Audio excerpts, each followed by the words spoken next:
Close this video now. Seriously, what you're about to learn will fundamentally change how you see every relationship, every interaction, every person you trust. Once you understand what Machiavelli actually documented about human nature, you can't unknow it. You can't unsee the patterns. You can't return to comfortable ignorance. In 1513, a disgraced diplomat sat in exile and wrote observations about human behavior so disturbing that the Catholic Church banned his work for 200 years. Not because what he wrote was false, but because it was too true. Because once people understood these patterns, they could no longer be controlled through the same mechanisms. Because knowledge, this powerful in the hands of ordinary people, threatened every established hierarchy. Machiavelli didn't teach people how to be evil. He revealed the evil already being practiced against them. He documented the manipulation already happening. He exposed the game already being played, and the people running that game didn't want you to understand the rules. Today I'm giving you the observations that made Machiavelli's name synonymous with forbidden knowledge. Not sanitized versions, not academic interpretations. The actual patterns he documented about how power works, how manipulation operates, and how the people around you are playing games you don't even know exist. This changes everything: your friendships, your romantic relationships, your career, your family dynamics. Once you see these patterns, you'll recognize them everywhere, and you can never go back to trusting the way you did before. Last chance to close this video and keep your comfortable illusions intact. Still here? Then let's reveal what you're not supposed to know. Pattern 1. Everyone is always performing. Here's Machiavelli's first forbidden observation. Everyone sees what you appear to be. Few experience what you really are. Translation. Every person you interact with is performing a version of themselves strategically crafted for social consumption. The person you think you know is a carefully constructed presentation, not their actual self. This isn't occasional dishonesty. This is constant, universal performance that operates beneath conscious awareness. Your best friend is performing friendship while managing their actual interests and calculations. Your romantic partner is performing love while maintaining strategic options and boundaries. Your colleagues are performing cooperation while positioning for advantage. The performance isn't necessarily malicious. It's adaptive human behavior. We learn early that showing our complete authentic selves leads to social punishment, so we craft personas that get us what we need while protecting our vulnerabilities. But the result is that you never actually know anyone fully, and no one actually knows you. Watch your own behavior honestly. You act differently with your boss than with your friends. You present differently on first dates than after months of relationship. You show certain parts of yourself to family and hide others. You manage how others perceive you constantly.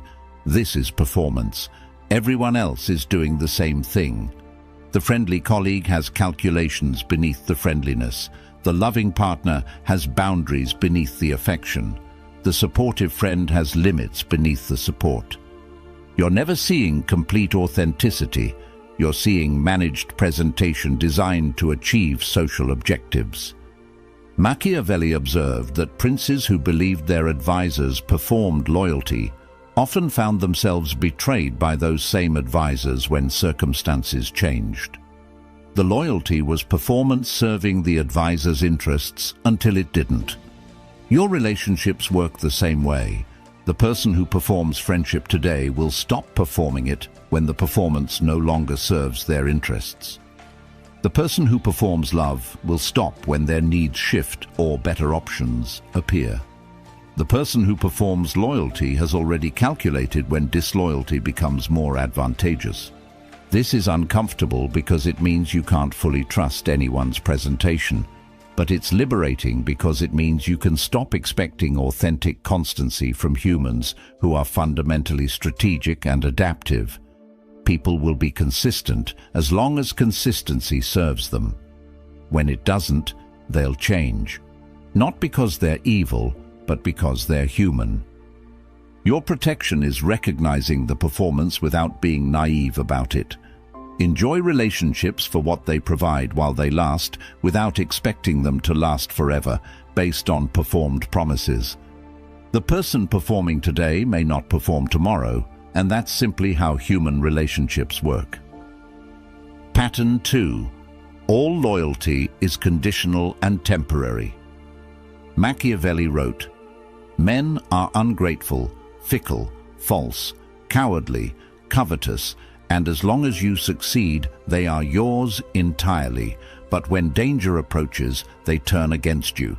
This is his most brutal observation about loyalty, that it's never actually loyal.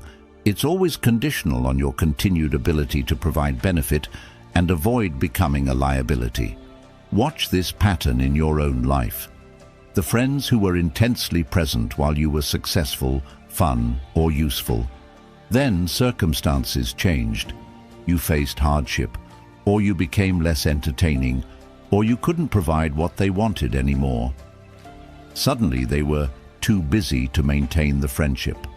The loyalty evaporated the moment conditions changed. This isn't unique to bad friends. This is universal human behavior. People remain in relationships, friendship, romantic, professional, familial, as long as the benefits exceed the costs. When that calculation shifts, most people shift their loyalty accordingly. Not consciously or maliciously, just naturally as self-interested organisms. Your romantic partner's devotion right now is conditioned on you continuing to meet their needs, remaining attractive to them, and not presenting better alternatives. If those conditions change, the devotion changes.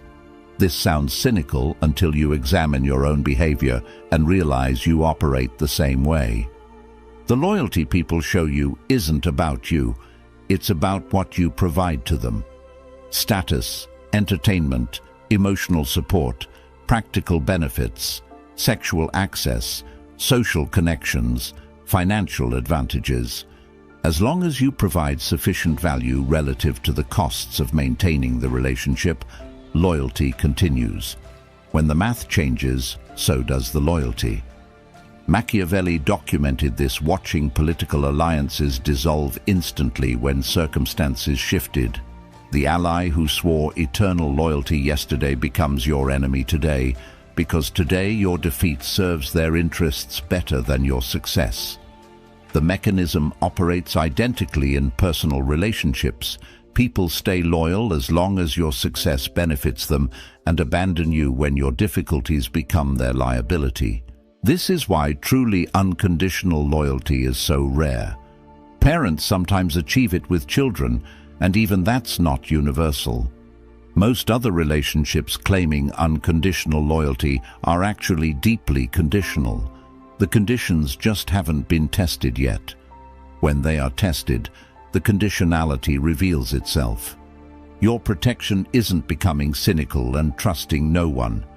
It's recognizing that loyalty has limits and conditions, even when those limits aren't explicitly acknowledged. Build redundancy in your relationships. Don't make yourself dependent on any single person's loyalty. Provide value to multiple people so that any single person's loyalty shift doesn't devastate you. And most importantly, recognize that when people's loyalty shifts, it's usually not personal. It's strategic adaptation to change circumstances. They're not evil for adapting. They're human. Understanding this prevents the naive devastation that comes from believing loyalty is unconditional and then discovering it isn't. Pattern 3. Victims are more dangerous than obvious threats. Here's where Machiavelli's observations become truly unsettling. He documented that the people who appeared most harmless, who positioned themselves as victims, who seemed weak and wounded, were often the most dangerous because their apparent powerlessness prevented others from defending against them. The person who openly threatens you activates your defenses. You prepare, you protect, you respond. But the person who positions themselves as your victim bypasses your defenses entirely. You feel protective rather than defensive. You lower your guard. You provide access and resources. And that's exactly when they strike. This pattern operates everywhere once you see it. The colleague who constantly plays victim to avoid accountability while accumulating power through sympathy and support. The romantic partner who uses claimed vulnerability to control you through guilt and obligation. The family member whose perpetual crises keep everyone else's resources flowing toward them. The strategic victim gains enormous power while appearing powerless. They can't be criticized without the critic appearing cruel. They can't be held accountable without accusations of victim blaming. They receive resources and support without reciprocal obligations. And they can destroy opponents by framing those opponents as oppressors. Machiavelli observed that political actors who successfully positioned themselves as victims often maneuvered themselves into power, while those who appeared strong became targets. The same dynamic operates in personal and professional contexts. The person everyone sees as victim has protection and advantages that obvious threats don't. Your protection requires distinguishing genuine suffering from strategic victimhood. Genuine victims eventually move toward recovery and don't use their victimization to avoid all accountability or extract unlimited resources. Strategic victims remain perpetually in crisis, use victimhood to avoid accountability, and escalate victim claims when boundaries are set. Watch for people whose victimhood always serves their strategic interests, who are somehow always the innocent party in conflicts, who use claims of victimization to shut down criticism or questioning. These patterns indicate weaponized victimhood rather than genuine suffering.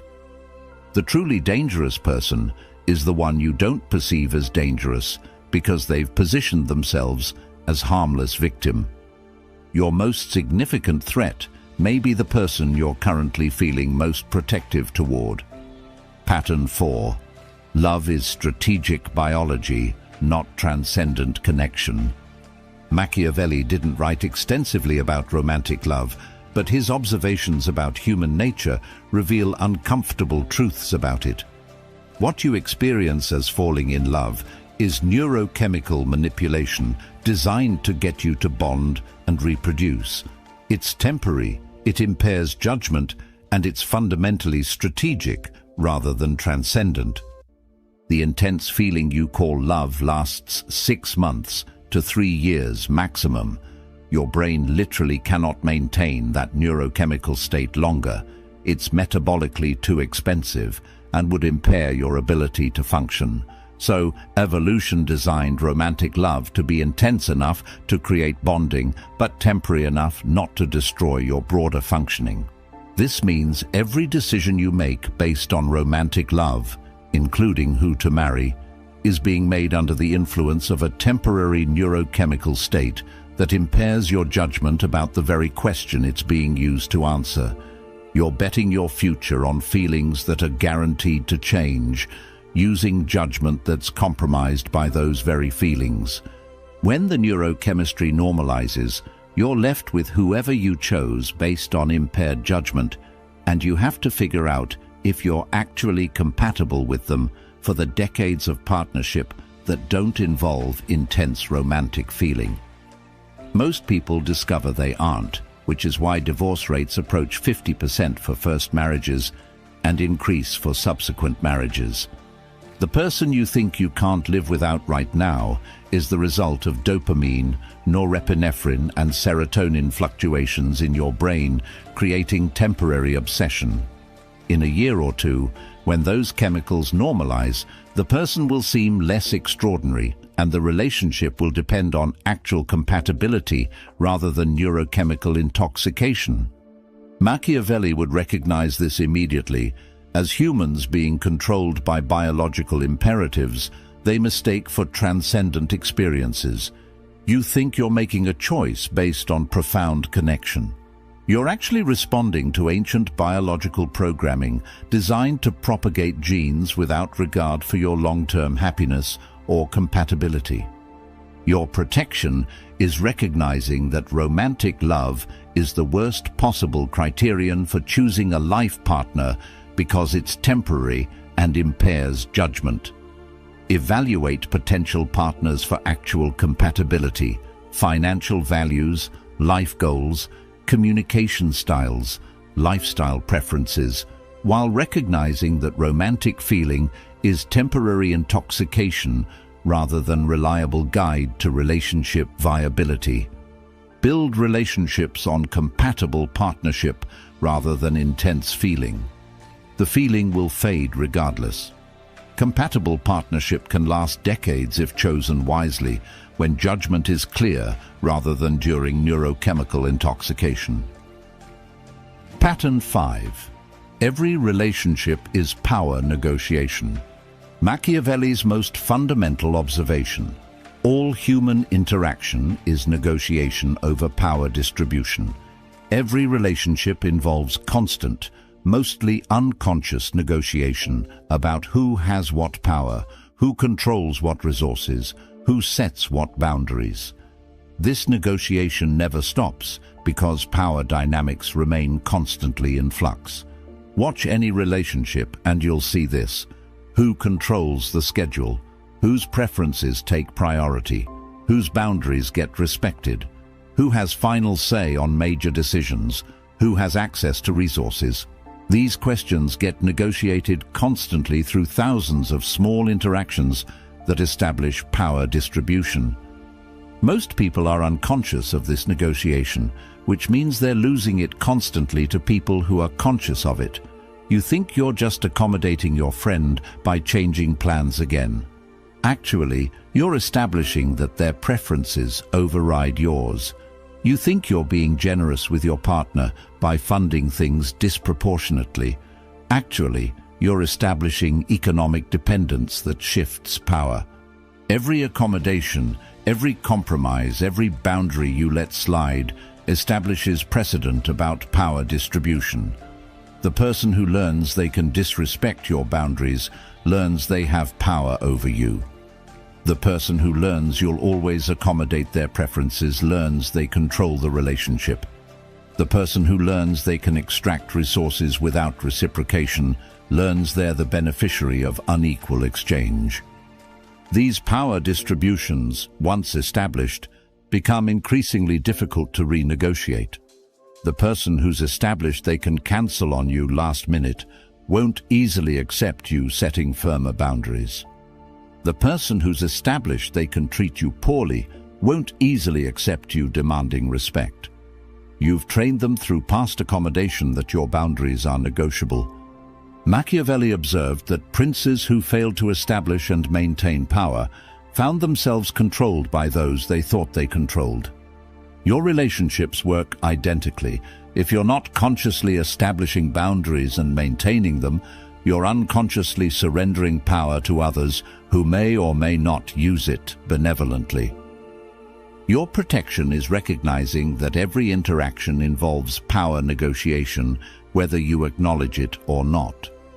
The person who's conscious of this negotiation can participate strategically. The person who's unconscious of it participates anyway, but loses consistently because they're unaware of what's being negotiated. Set boundaries early. Enforce them consistently. Recognize when someone is testing boundaries and respond firmly. Maintain reciprocity in resource exchange. Don't accommodate so much that you establish you have no limits. Conscious power negotiation protects you from unconscious power surrender. Pattern 6. Your beliefs are managed by others' interests. Machiavelli observed that successful rulers controlled what their subjects believed more than what their subjects did. Controlled belief and behavior follows automatically. This pattern operates today with sophistication that would astound Machiavelli, but follows principles he documented perfectly. The beliefs you hold about politics, morality, relationships, success, happiness, Most weren't developed through independent examination. They were installed by people and institutions whose interests those beliefs serve. Your values feel authentic, but were shaped by exposure to narratives designed to make you think, feel, and behave in ways beneficial to others. This isn't conspiracy theory. It's basic social engineering that operates openly once you learn to see it. Media narratives shape political beliefs in ways that serve specific interests. Educational systems instill values that create compliant workers and consumers. Social norms enforce behaviors that maintain existing power structures. Marketing creates desires that fuel economic activity. You believe you've independently concluded certain things. Actually, you've been exposed to carefully crafted information and narratives designed to lead you toward predetermined conclusions. The beliefs feel like yours because the process of installation was subtle enough not to trigger resistance. Watch this operate in real time. An issue emerges. Within days, you've been exposed to dozens of narratives, all pointing toward similar conclusions, despite appearing to come from independent sources. The consensus feels organic, but was manufactured through coordinated narrative deployment. You adopt views that feel like independent judgment, but actually reflect successful narrative management. Machiavelli would recognize this immediately as sophisticated application of principles he documented. The ruler who controlled subjects' beliefs controlled their behavior without requiring force. Modern systems have perfected this, controlling beliefs through narrative saturation, social pressure, and algorithmic information filtering that ensures you're primarily exposed to views that serve specific interests. Your protection requires recognizing that your beliefs have been shaped by others' interests and actively working to identify those interests and their mechanisms. Question beliefs that conveniently serve powerful interests. Seek information from sources that aren't algorithmically filtered to confirm your existing views. Recognize that consensus often reflects successful narrative management rather than truth. This doesn't mean becoming paranoid or rejecting all beliefs.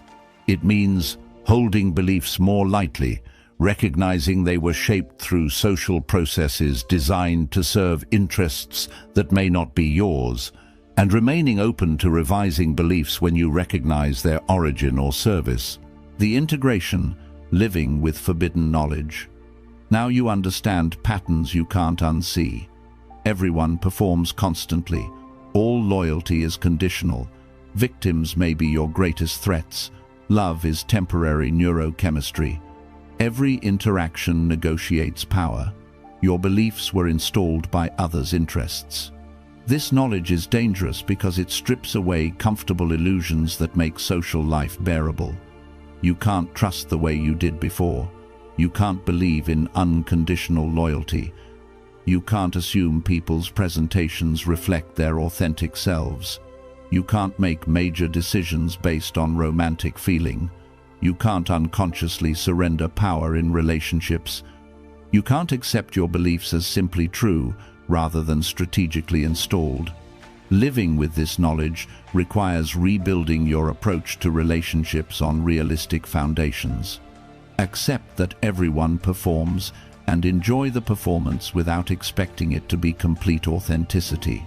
Build relationships on mutual benefit that serves both parties rather than expecting unconditional loyalty. Evaluate people's behavior patterns over time rather than accepting their claimed victimhood automatically. Make major life decisions based on practical compatibility when judgment is clear rather than during neurochemical intoxication. Consciously negotiate power in relationships rather than unconsciously surrendering it. Examine your beliefs for whose interests they serve and revise accordingly. This isn't becoming cynical or paranoid, it's becoming strategic and protected. Machiavelli didn't write to make people cruel, He wrote to prevent good people from being destroyed by those who already understood these patterns and used them without conscience. The people who rise to power in any context are usually those who understand these patterns already. They know everyone performs, they exploit conditional loyalty, they weaponize victimhood when useful, they don't let love impair important decisions, they negotiate power consciously, and they shape others' beliefs strategically.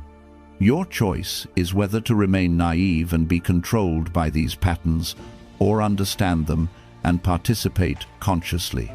Naivete doesn't protect you from manipulation, it ensures you'll be manipulated by those who understand what you don't.